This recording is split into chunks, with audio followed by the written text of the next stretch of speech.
Okay, this is all about getting results. Look, the coach's fundamental role is to help make things happen for their client. But we've got to be really focused upon what that is.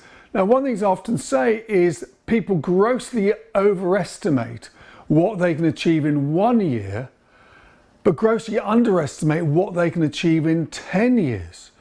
So actually what we're helping a person do is achieve big goals in their life. Now, the way we do that is I suggest on ruthless focus. Look, you can focus the time trying to do lots and lots of different things, and honestly, you won't make much progress. But if you focus on one thing and consistently work at that, you're going to get there. So I say, you can't get anything. Okay.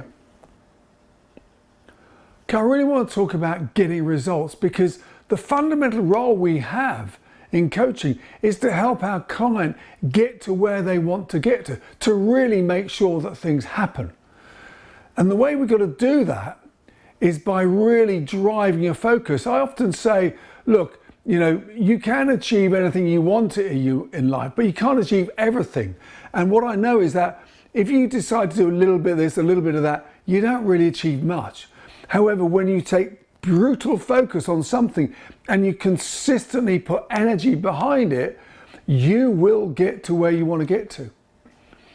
Now, very often people grossly overestimate what they can achieve in 1 year, but grossly underestimate what they can achieve in 10 years. So sometimes we've got to have a clarity about what's the time frame we're really working in, and not try to expect to get results literally next week, because that just doesn't happen in life. So here are some things I do in my coaching sessions to really help my clients get the results they're looking for. One is we need to create a really clear but motivating vision. So many people don't achieve what they want because they haven't made it big enough, important enough.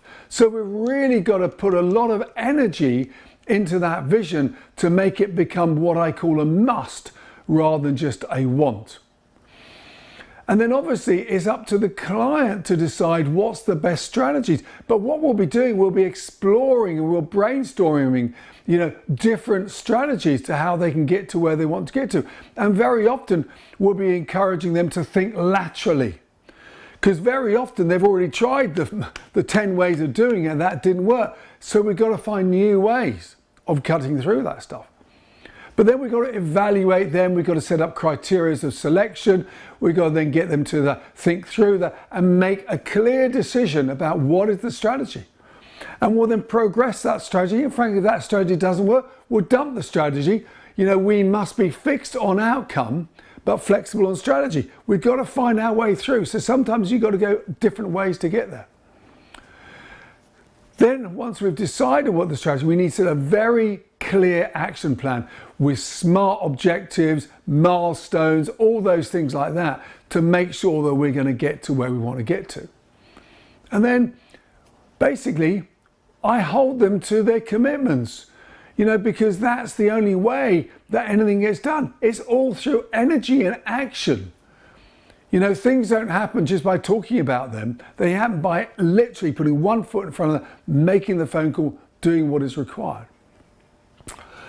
And then what I say is that from my experience, the vast majority, say 90% of it comes through psychology, through having the right mindset, the right point of focus on stuff, the right belief system. That is what makes stuff cut through. And then, I want to just talk about some of the techniques I'll use within the sessions. And I won't use all of them, but we'll do some guided creative meditations where we'll float up and we'll find where is their place they really want to get to. And then I said, we'll use smart objectives. We really hone down on that. I'll do a technique I'll talk a bit later called the Dickens, which is like, what would you be, how would you be if you got your goal in 5 years' time? What would have changed for you? In 10 years' time, what would change? 15 years' time? And then conversely, what would not have happened if you haven't done it in 5 years' time, in 10 years' time, in 15 years, to really get some leverage onto the goal they're trying to set.